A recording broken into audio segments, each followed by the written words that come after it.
Se miraron vacilantes Nimrod y Ninurta. Esperaban hallar enemigos formados para el combate, pero allí solo había estúpida magia. Los estandartes con las palabras que hemos leído habían atraído misteriosamente la atención de los casitas. Entre los guerreros algunos no sabían leer, pero extrañamente el mensaje llegaba igual a sus mentes, y aunque no entendían muchos de los conceptos empleados, sabían perfectamente que se intentaba comprarlos toda vez que se les proponía una oferta, sobornarlos para que abandonasen la lucha y se rindiesen sin presentar batalla. Los casitas derrotados, desarmados con palabras, ¿y cuál sería el precio cobrado por tan cobarde claudicación? Nada menos que servir al odiado Enlil.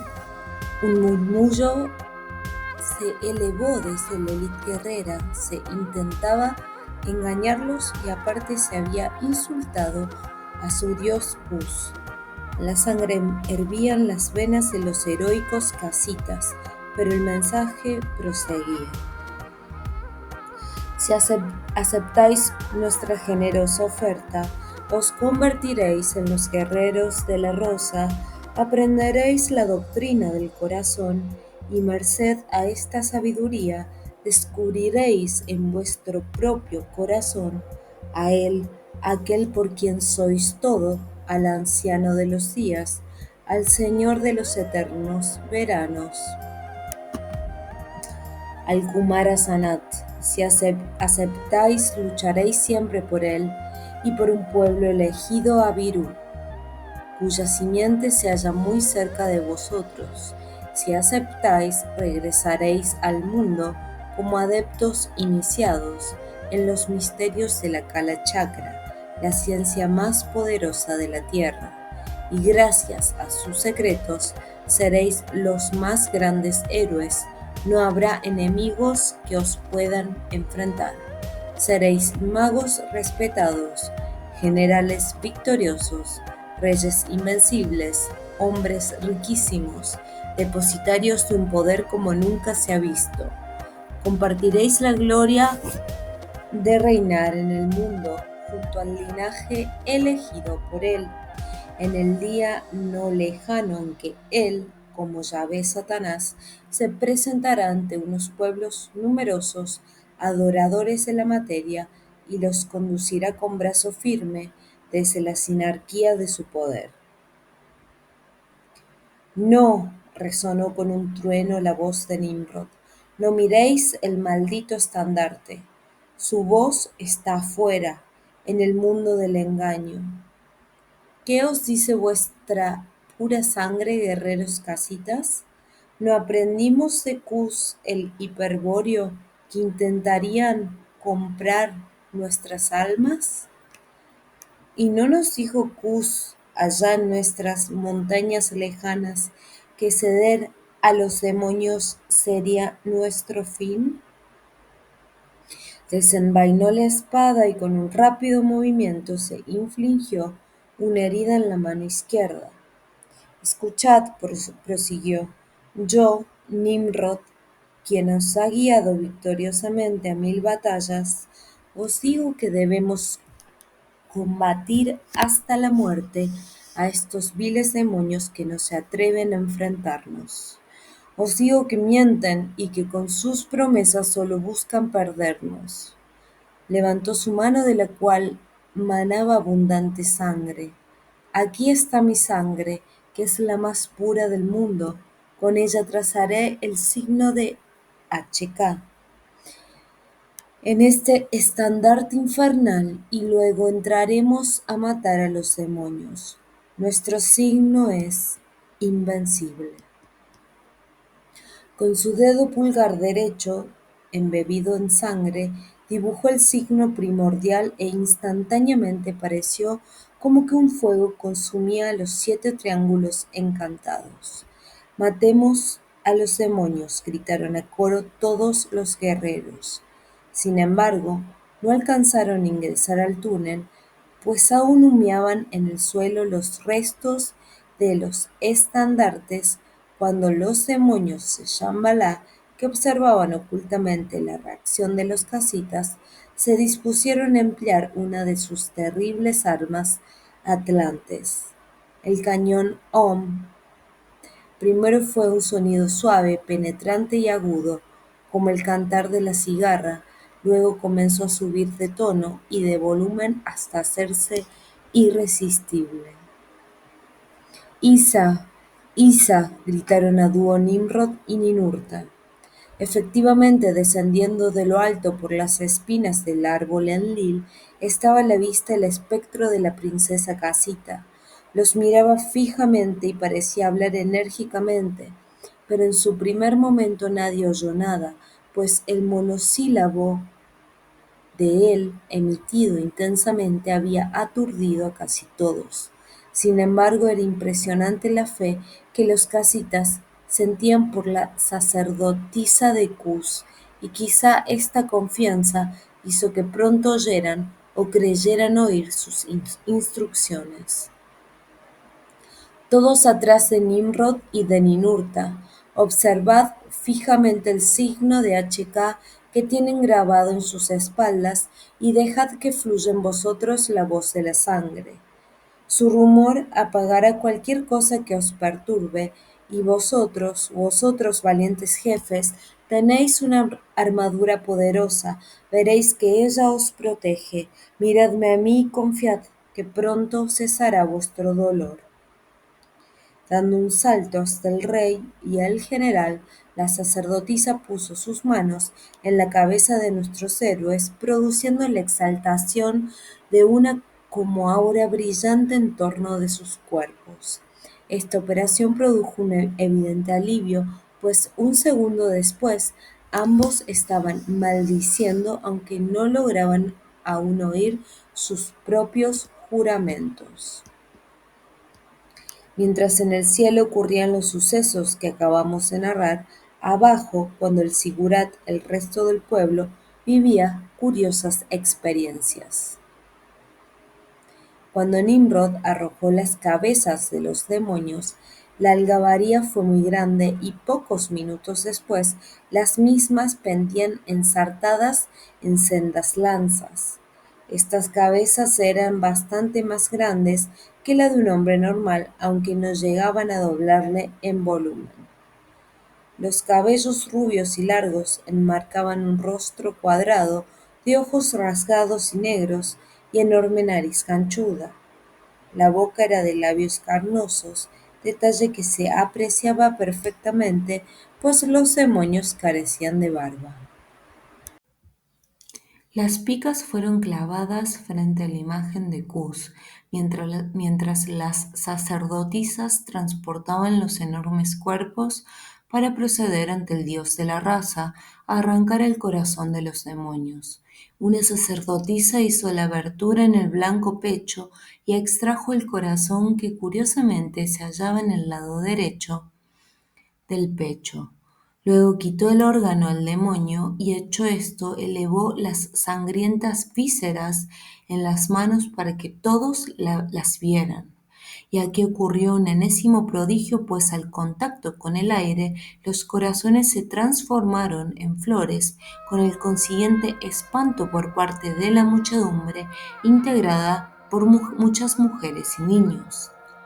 Eran 2 rosas rojas con un trozo de tallo espinoso cada una, pero nadie las reconoció, pues todavía no existían las rosas sobre la tierra y es probable que aquellas fueran las primeras que veían ojos humanos desde el hundimiento de la última Atlántida.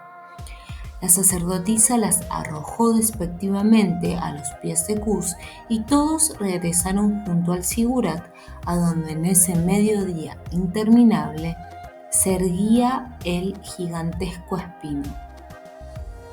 La élite de 200 arqueros habían trepado ya por el espino Enlil y penetrado en la negra abertura que daba alrededor del Sigurat al resto del ejército casita. La infantería, los zapadores, los transeros y auxiliares y numerosos arqueros que no pertenecían a la élite. También estaban varias escuadras de guerreros de otras ciudades que habían venido a Borsippa como escoltas de embajadores y sacerdotes, y todos levantaban el puño hacia el cielo y gritaban: Cus, Nimrod, Cus, Nimrod, alentando a su ahora invisible rey y deseando íntimamente recibir la orden de trepar por el espino para colaborar en la lucha. Varios príncipes y jefes militares estaban junto a las tropas, pero nadie se hubiese atrevido a dar ninguna orden sin recibir antes señales de Nimrod o Ninurta. Acompañaba a la gritería de las tropas un coro de mujeres y niños que componían el resto del pueblo, pero los pastores semitas, Abirú por supuesto, continuaban atemorizados, invocando en voz baja a Yah, el Enlil, su amado demiurgo. Y las sacerdotisas que tímidamente primero y luego con cierta urgencia habían subido hasta el templete superior para indagar sobre la suerte corrida por los 70 sacerdotes, comprobaban que todos habían perecido, y por eso lloraban a gritos y maldecían al siniestro espino, pues los sacerdotes que no murieron calcinados cuando la terrible lengua de fuego abrazó el templo, estaban ahora ensartados en gruesas y largas púas que cubrían prácticamente la totalidad del recinto azul. El pueblo casita había perdido la élite de sacerdotes cainitas, su suerte estaba ahora solamente en manos del rey Nimrod. A todo esto el sonido del cañón Ohm comenzó a invadir el ámbito de la ciudad y pronto se hizo tan insoportable que muchos caían al suelo desmayados de dolor. Una nueva nube de vapor geoplasmático, ahora brotando del suelo de Borsippa, comenzó a invadirlo todo. La niebla subió hasta una altura igual a la mitad de un hombre y cubrió a los que cayeron sin sentido. Los primeros en rodar casi instantáneamente fueron los semitas, hombres y mujeres, niños y ancianos, todos cayeron rápidamente fulminados por el penetrante sonido. Y a continuación ocurrió quizá el penúltimo gran fenómeno de ese día glorioso.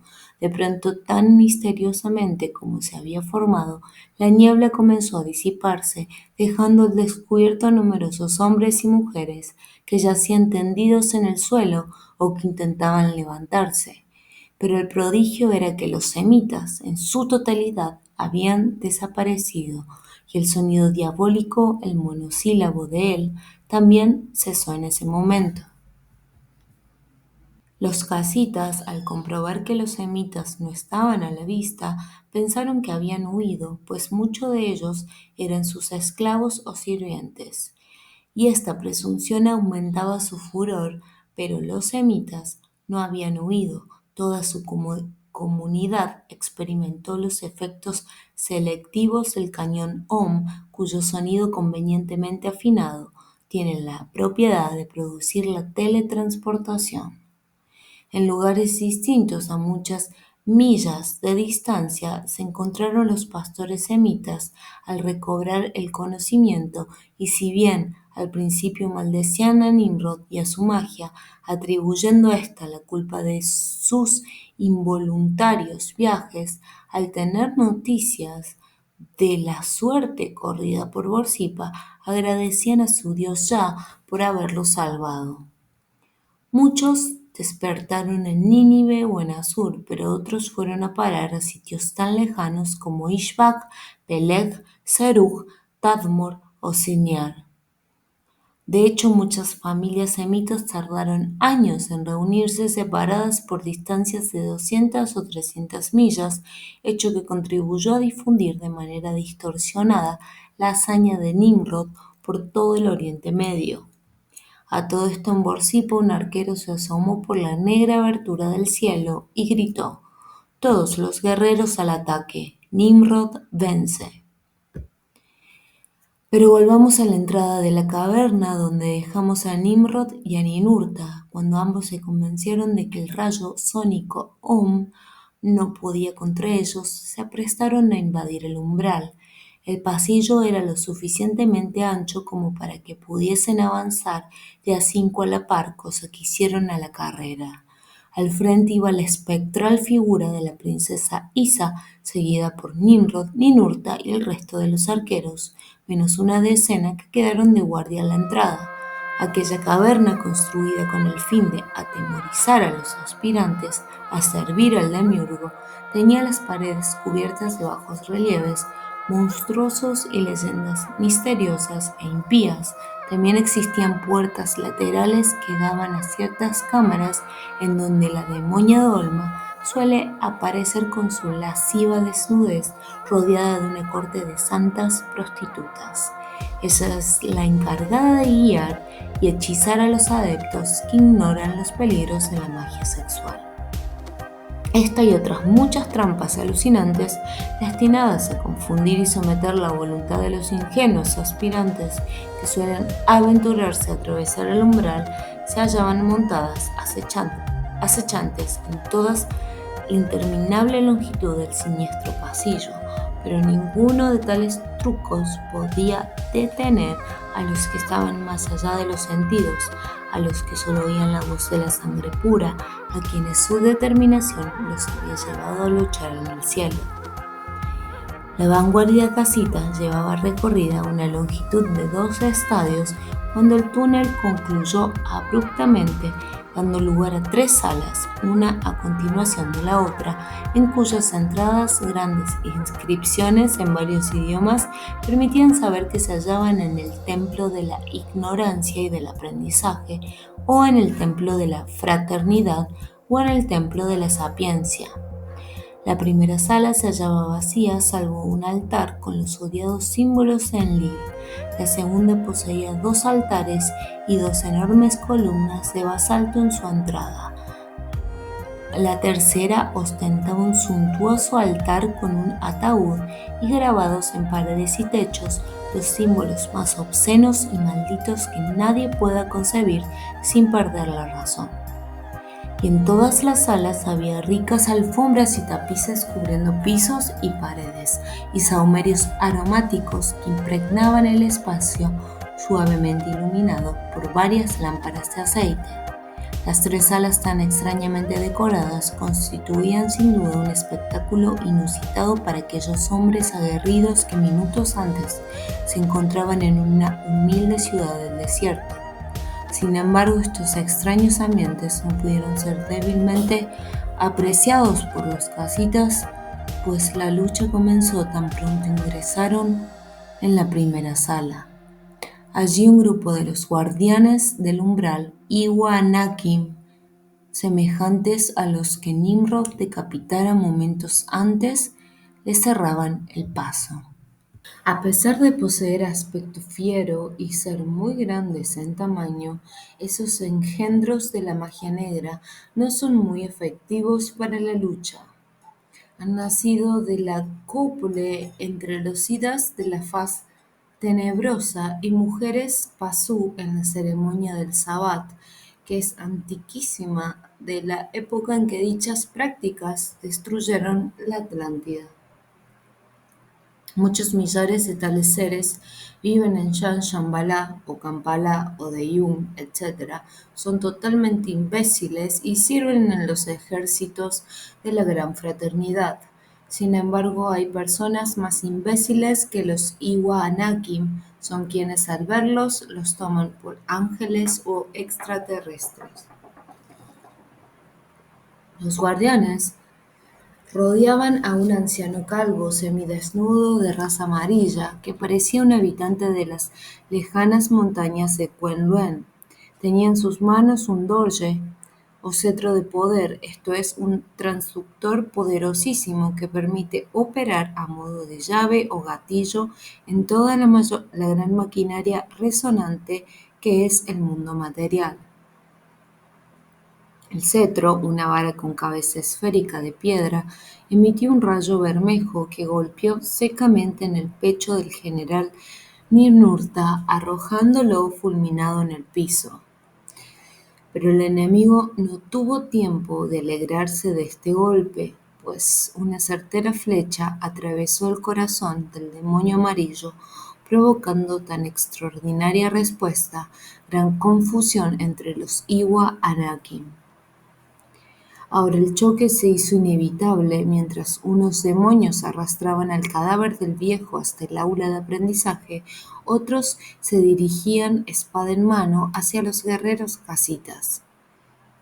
Una lluvia de flechas mágicas cayó sobre ellos, pero en ambiente tan reducido, pronto la distancia se acortó y hubo que luchar cuerpo a cuerpo. Ya habían caído varios demonios acribillados y algunos más no tardaron en seguirlos por el efecto de las espadas casitas. Nimrod abrió un claro entre muchos atacantes y seguido de su escuadra pasó a la siguiente sala. Allí la lucha se hizo encarnizada, pues se veía que el número de demonios era muy grande. Pero Nimrod estaba enfervorizado.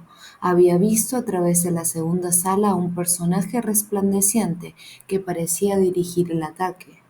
Se asomaba por momentos al templo de la sapiencia desde una puerta que parecía dar a un amplio patio, pero luego de gritar órdenes se apartaba para dar paso a otros torpes Iwanakim. Era un nefilim, un sida de la faz tenebrosa, pero Nimrod, impresionado por su aspecto divino y sus grandes alas blancas, le tomó por el mismo Enlil. Apuntó cuidadosamente y disparó cuando la imagen del nefilim se dibujó en la puerta. La flecha trazó una suave curva en el espacio y fue a dar directamente en el pecho del demonio, rebotando como si se hubiese pegado contra una dura roca. «Perro Nimrod», gritó el nefilim con el rostro desfigurado por el odio. ¿Así respondes a nuestra oferta? Ahora morirás tú y todos los tuyos. Serán pasto de nuestra Anakim, que por cierto tienen mucho apetito. Dicho esto, se apartó de la puerta mientras un tropel de demonios irrumpían hacia Nimrod, mientras éste observaba horrorizado como muchos Anakim se entregaban a devorar ferozmente a los guerreros caídos. Esta visión arrancó un grito de espanto al rey casita, y mientras su espada mantenía a raya a los atacantes, observaba que las bajas eran terribles entre su élite de arqueros. Ese fue el momento en que dio la orden de buscar refuerzos. Unos momentos después, miles de guerreros irrumpían en los malditos templos de la iniciación sinárquica. Pronto los Iwanakim fueron sobrepasados y Nimrod tuvo tiempo de reunir a sus arqueros sobrevivientes. Quedaban menos de la mitad, pero los refuerzos llegados eran impresionantes, al extremo que amenazaban saturar los 3 templos que ya habían sido tomados. Había que intentar una salida hacia el patio exterior. Nimrod espió por la puerta, en que viera al nefilim y comprobó que daba al patio de un enorme palacio, en medio de una ciudad ciclópea, una visión que quitaba el aliento. Es que estaban en el corazón de Shambhala, muy cerca del palacio del Rey del Mundo. El conjuro de los sacerdotes cainitas había sido tan efectivo y apoyado desde luego por el misterio de la sangre pura que la serpiente de fuego les había allanado las 7 murallas. El túnel de la iniciación sinárquica las atraviesa para que los discípulos del demiurgo puedan llegar hasta los maestros de sabiduría, pero conviene que hagamos algunas aclaraciones. A pesar de todo lo que hemos visto hacer a los sacerdotes cainitas y a Nimrod, no se trata de magia la clave para llegar a Shambhala, sino de estrategia. De nada valdría que alguien pudiera abrir la puerta si su espíritu se encuentra dogmatizado o es víctima de cualquiera de las tácticas psicológicas que emplea la Gran Fraternidad para lograr la sinarquía universal.